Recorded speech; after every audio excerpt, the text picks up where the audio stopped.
নমস্কার, আমি শম্পা। মনের জানলা চ্যানেলে আপনাদের সকলকে স্বাগত। সকলকে অনেক অনেক অনেক শুভকামনা। আমি কালকে রাত্রে একটা কবিতা লিখেছি, সেটাই আমি আপনাদের একটু শোনাতে চাই। নমস্কার, কবিতার নাম হলো বিবেকের আয়নায়। তাহলে আমি এবার একটু শোনাই। মেধার বুকেতে চাবুক মেরেছে ক্ষমতার ওই গদি, যোগ্যেরা তাই রাজপথে কাঁদে ভাসিয়ে চোখের নদী।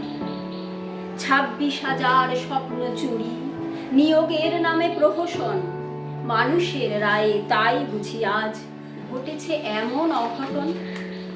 র্যাগিংয়ের কত হারিয়ে গিয়েছে স্বপ্ন নীলের দল, আজও মার বুকে দম ফাটা শোক, নয়নে অশ্রু জল।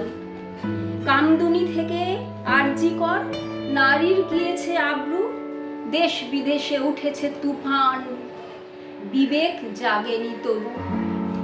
নারী হয়ে তবু নারীর আব্রু নিজে দিলে টেনে খুলে, অপরাধীদের প্রমোশন হলো সব এভিডেন্স মুছে দিলে। যুবক যুবতী বিচার চেয়েছে পথের ধুলায় শুয়ে, অভিশাপ তাই আছড়ে পড়েছে তোমার আঙিনা ছুঁয়ে। জনগণ পেত শান্তি রাজ্য তোমার একটি চাওয়ায়, আশা ভরসাকে পায়ে পিষে দিলে দম্ভের ক্ষমতায়। ক্ষমতা তো আসে, ক্ষমতা তো যায়, পড়ে তাকে ইতি কথা।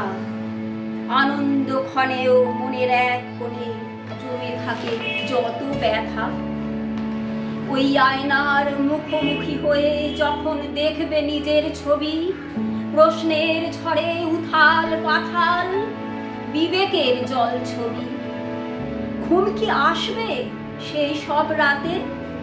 চেয়ে চেয়ে রাত কাটবে কত মানুষের কান্নার মুখ চোখের সম্মুখে ভাসবে।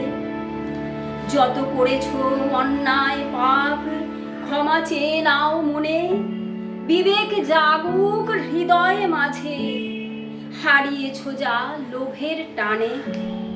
তোমার জীবনে নিঃসঙ্গতা যেদিন আসবে ঘিরে, ঘরের কোণেতে একাকিনী বসে দেখিও পিছন ফিরে। নমস্কার।